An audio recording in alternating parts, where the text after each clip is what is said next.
Hai guys, balik lagi di channel kita. Jadi kali ini kita akan lanjut nih tentang topik kemarin buat insecurity. Nah, kita lanjutkan untuk pertanyaan selanjutnya akan dimulai ke Mbak Lulu, yaitu apakah insecurity itu selalu negatif menurut Mbak Lulu? Nah, bisa tidak nggak? Terus dia punya fungsi yang positif nggak? Nah, gimana nih?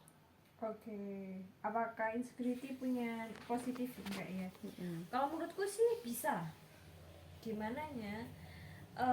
Kalau dikelola dengan baik, insecurity yang secukupnya itu bisa membuat menjadi motivasi kita untuk selalu berkembang. Kayak mungkin sekitarku itu sukses ini, jadi aku juga harus berusaha. Temanku itu secantik ini, jadi mungkin aku mulai harus merawat diri dan lain-lain. Gitu-gitu. Tapi kalau tidak dihadapi dengan baik atau sehat, ini bakal jadi beban mental. Ketika orang lain baik, ya itu tadi, kena mental, terus bukannya kita jadi motivasi, malah kena mentalnya kita, aku adalah orang yang paling gagal. Iya, bener ini. banget. Itu tuh yang tidak baik ya. Terus ya kuncinya itu sih, gimana kita merespon insecurity itu. Apakah kita memilih jalan yang untuk motivasi, atau kita ya tetap beban mental tapi tidak mengerjakan apa-apa. Sebenarnya kadang aku juga kayak gitu sih, maksudnya tertampar tapi habis itu tetap malah bukannya berusaha, malah tetap melakukan keseharian yang tidak membawa ke keberhasilan itu sebenarnya. Sama aja Ya sih. itu sih, insecurity itu bagus ketika kita bisa merefleksikannya menjadi suatu motivasi dan ke arah yang baik.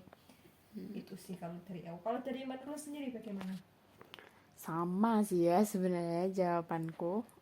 Insecurity itu kalau menurutku nggak selalu negatif, bisa positif kalau pola pikirnya bagus. Dalam artian kalau misalkan nih aku insecure, habis itu aku jadi terpacu nih buat berubah atau bergerak ke yang lebih baik lagi. Itu kan bisa positif karena itu mendorong kita buat mau berubah dan menjadi lebih baik lagi.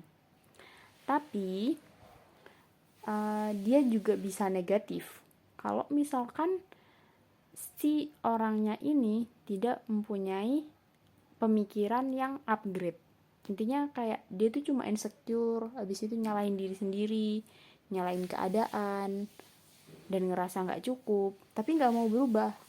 Ya udah cuma kayak gitu aja, dia cuma nyalahin aja, mandang orang lain juga buruk, nyalain keadaan, pokoknya nyari mana yang salah, siapa yang salah, kayak gitu. Itu kan nggak baik. Jadi tergantung ke pola pikir orangnya. Oke. Gak kerasa ya, kayaknya kita udah di penghujung episode hari ini. Bener banget. Nah, jadi untuk part selanjutnya gimana nih? Kita akan meneruskan tentang insecurity ini di obrolan kita selanjutnya. Bener banget. Atau kalian kalau punya ide, pertanyaan atau topik yang seru atau tentang insecurity ini, apakah kalian setuju atau kalian punya cerita tentang insecure kalian sendiri nih, bisa ditaruh di kolom komentar. Benar. Oke, kalau gitu sampai jumpa di episode selanjutnya. Sampai ketemu lagi dan bye-bye.